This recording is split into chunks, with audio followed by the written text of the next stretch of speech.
Nesse vídeo aqui eu vou querer olhar com um pouquinho mais de detalhe a degenerescência ômega que apareceu nas contas até agora.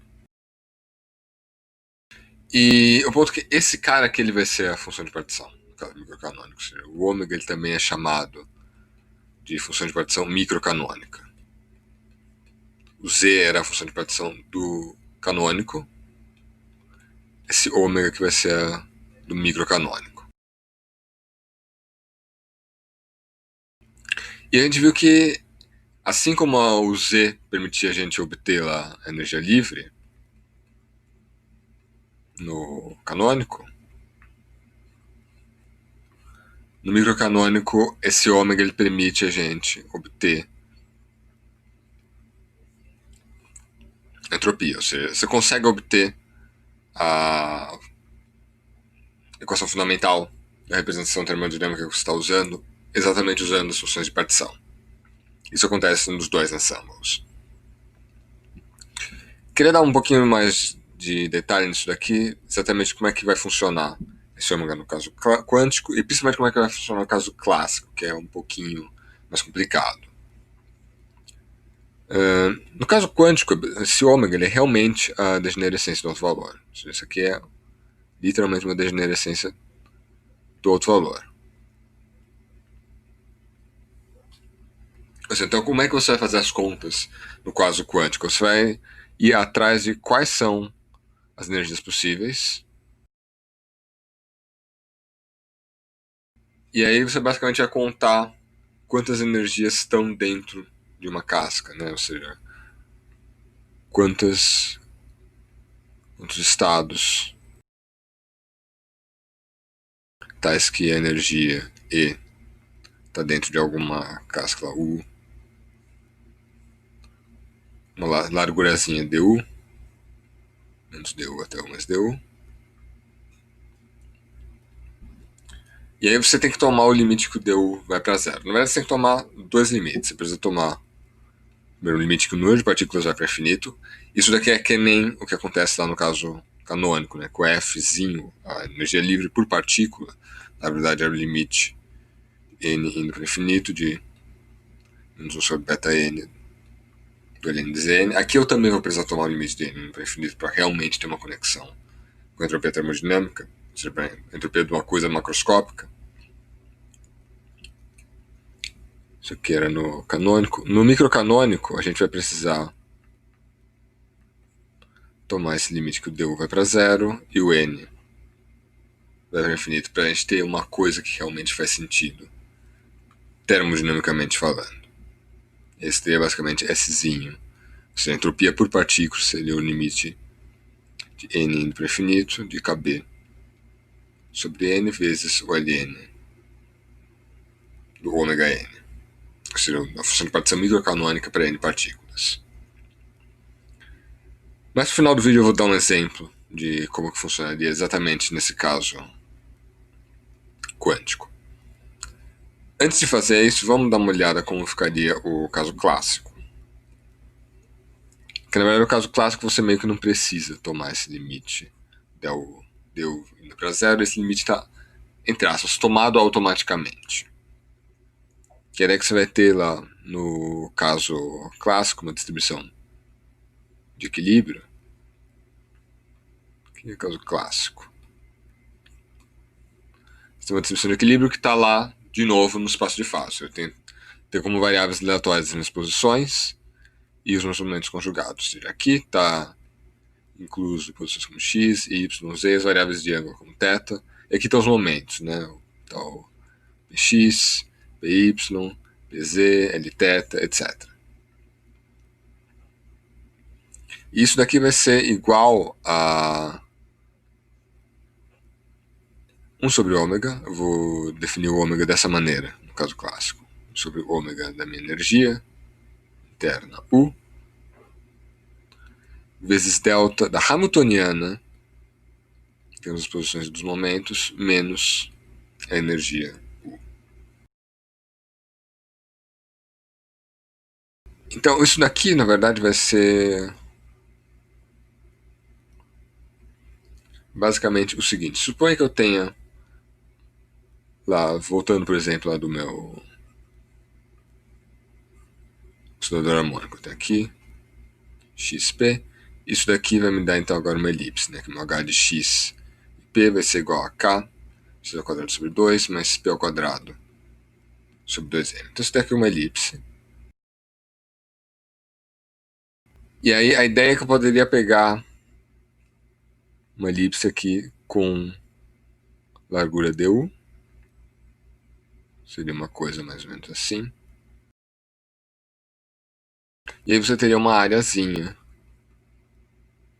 aqui, certo? Aqui você teria uma área A, que seria basicamente ômega vezes du.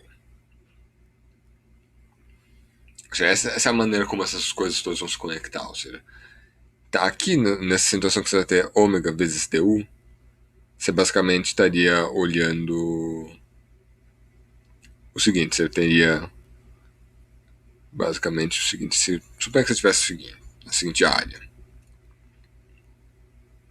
A área que está sendo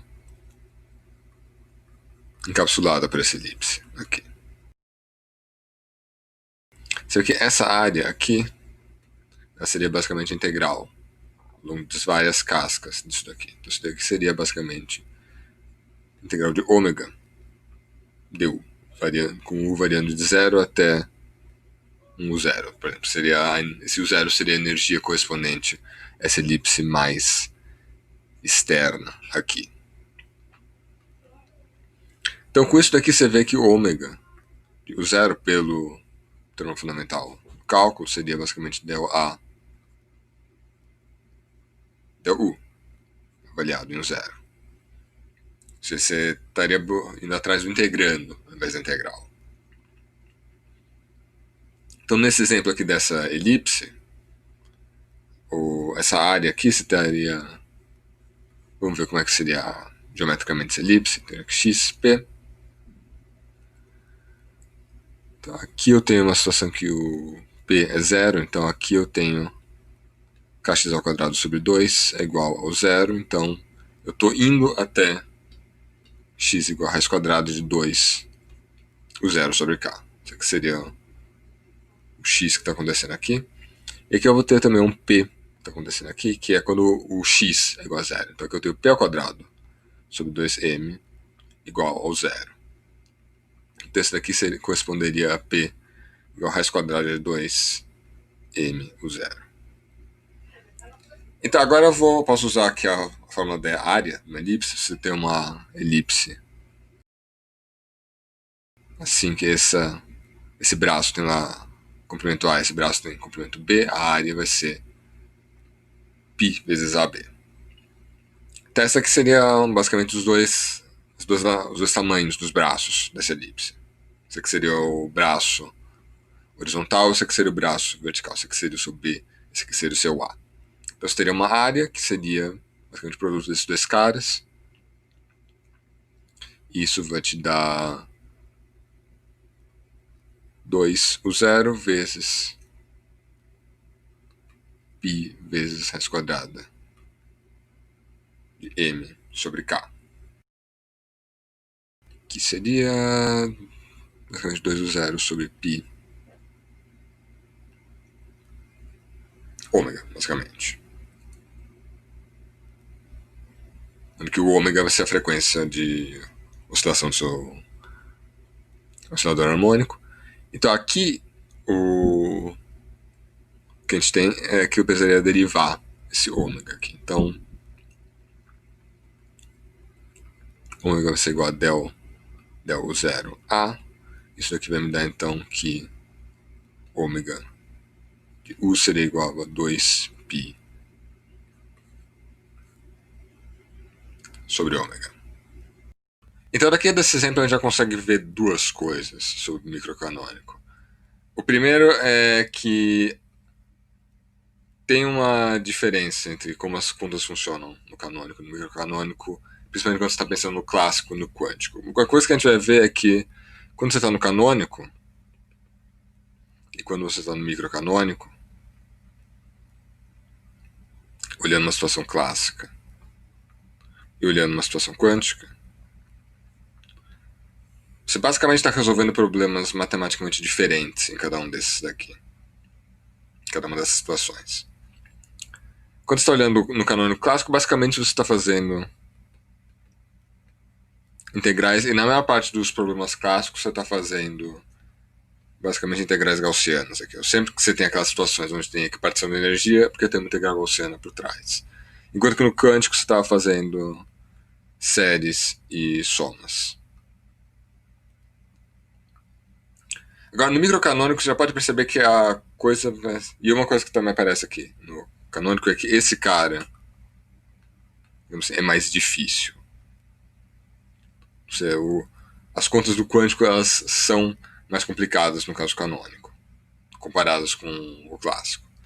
A situação vai inverter no microcanônico. No microcanônico você vai estar fazendo integrais, ainda no caso clássico, mas daí você vai ter mais essas derivadas no final. Para meio que pegar só, como se fosse a área mas não exatamente a área dessas cascas esféricas que você está pegando. Porque, por exemplo, isso daqui não é o comprimento da elipse. Se você olhar, isso daqui não bate o comprimento da elipse. Então, não é exatamente uma boa analogia dizer que você tem aquela elipse, então você tem algum comprimento ali, então para ser uniforme, então o ômega teria que ser o comprimento. Não, isso não é o que está acontecendo. Então, você realmente precisa olhar a área e derivar a área com respeito à energia para chegar no ômega. Então, essa aqui já vai ser uma integral, uma derivada mais difícil comparado com o que a gente tinha no caso canônico. Enquanto que o exemplo que eu vou fazer agora no quântico é que você vai ver que a gente já está fazendo contagens no microcanônico quântico. E isso daqui vai acabar causando uma inversão, ou seja, é mais fácil você fazer as contas quânticas no microcanônico do que as contas clássicas, enquanto que era o meio contrário no caso canônico. E uma outra coisa que aparece aqui nesse resultado é que você percebe que essa função de partição que eu obtive ela é independente da energia. Isso daqui é uma outra coisa do canônico, do microcanônico. O microcanônico só faz sentido no limite em que n vai para infinito. Esse caso seria basicamente n igual a 1. Você está olhando um oscilador harmônico em uma dimensão. Se você olhasse a entropia que está saindo disso daqui, você teria uma entropia constante. Mas constante. Isso daqui, termodinamicamente, não faz o menor sentido. Por exemplo, se você fosse olhar o que deveria ser a temperatura, você poderia fazer del S, del U, que seria zero, só que isso aqui deveria ser 1 sobre T, se a temperatura é infinita. Então, você começa a chegar a um monte de coisas que não fazem o menor sentido, termodinamicamente, a menos que você tenha esse limite de muitas partículas mesmo. Então, isso é uma coisa que dá para fazer no canônico. Você consegue olhar poucas partículas no canônico e obter um resultado que faz sentido, porque a termalização realmente está vindo do seu ambiente. Então, o fato do seu sistema ser pequeno não é tão crítico assim. Enquanto que no microcanônico, de fato, você olha um sistema pequeno, você chega a um negócio que faz o menor sentido. Então vamos ver aqui um exemplo quântico. Eu vou olhar aqui o chamado sistema de dois níveis, que é mais ou menos um spin. Isso aqui. É basicamente um spin num campo magnético. A ideia é que você tem um sistema quântico que ele tem lá dois níveis de energia, tem o estado fundamental dele e o estado excitado, e você tem um gap epsilon entre eles. E a ideia é que eu vou considerar N sistemas de dois níveis independentes, ou seja, eles não estão interagindo entre si. Então, já vou escrever a minha energia, minha Hamiltoniana, em termos de números quânticos, você vai ter uma energia que seria somatória em I de epsilon vezes... Deixa eu usar sigma aqui. Sigma I, onde os valores possíveis para o sigma I é ou 0 ou 1. Então a ideia é que você vai estar com sigma igual a 0 se estiver no fundamental, sigma igual a 1 se estiver no excitado. Então eu estou atribuindo energia 0 para o estado fundamental e energia epsilon para o estado excitado. Então você vê que a sua energia vai ser então epsilon vezes soma em I, sigma I, E isso daqui é o número de excitações. Ou seja, quantos dos meus sistemas de 2 níveis estão no estado excitado? E eu vou chamar esse cara de Nzinho. Então as minhas energias possíveis vão ser E igual a Nzinho vezes Epsilon. Então esses daqui vão ser os valores possíveis para minha energia interna. Então vamos ver quanto daria ômega para algum valor de E correspondente a Nzinho. Então aqui, se eu tenho essa energia, N epsilon, significa que eu tenho duas coisas. Eu tenho N sistemas de 2 níveis no estado excitado, e eu tenho Nzão menos Nzinho no estado fundamental.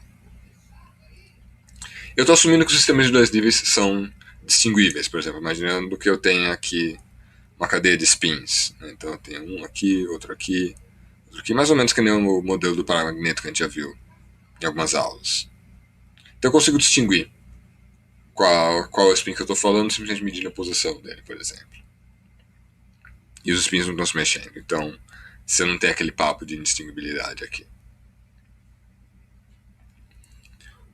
Então esse ômega E vai ser basicamente aqui a solução do problema binomial, ou seja, eu tenho que contar de quantas maneiras eu posso escolher os meus Nzinhos estados excitados dentre todos os Nzão sistemas possíveis. Então você tem aqui combinação de Nzão e Nzinho. Ou seja, você reduziu calcular a sua função de partição microcanônica fazendo um problema de contagem. Então aqui a minha função de partição microcanônica vai dar Nzão fatorial sobre Nzinho fatorial, Nzão menos Nzinho fatorial. E de novo, eu só vou estar interessado no limite em que o N é um número muito grande. Então, para me livrar desses fatoriais e tornar as coisas meio contínuas, de novo, eu vou usar a aproximação de Stirling, que já falei aqui, acho que numa aula anterior, que é essa daqui. N fatorial é aproximadamente N elevado a N, exponencial de menos N. Então seria basicamente ômega, seria N elevado a Nzão, exponencial de menos Nzinho, Nzinho elevado a Nzinho, exponencial de menos Nzinho, Nzão menos Nzinho, Nzão menos Nzinho, exponencial de menos Nzão menos Nzinho. Algumas coisas vão começar a cortar aqui. As exponenciais cortam todas, se você olhar.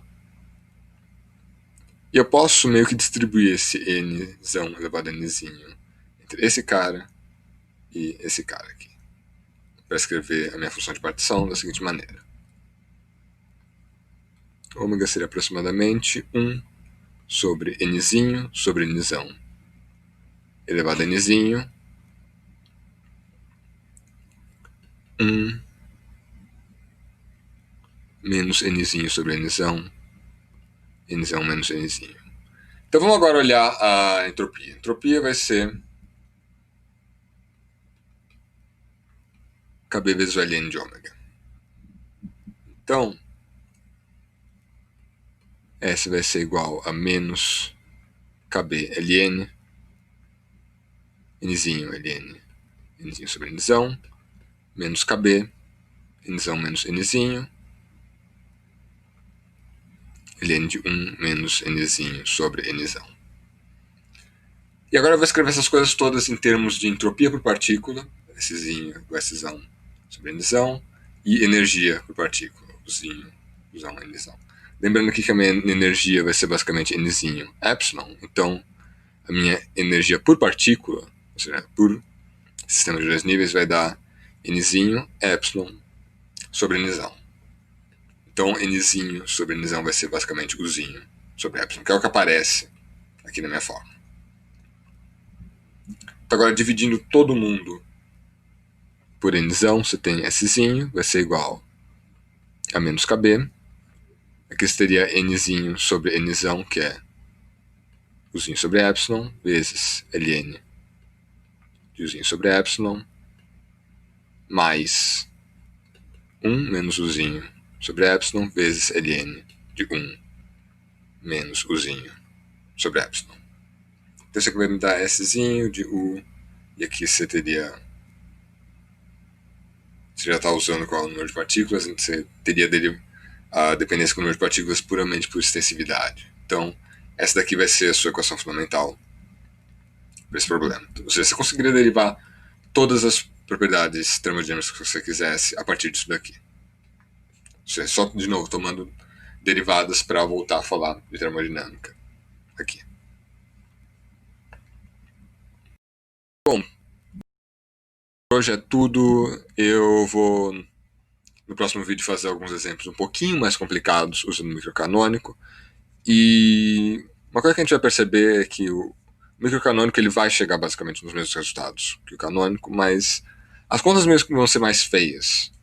E uma das razões é que você vai estar escrevendo basicamente entropia em função da energia interna.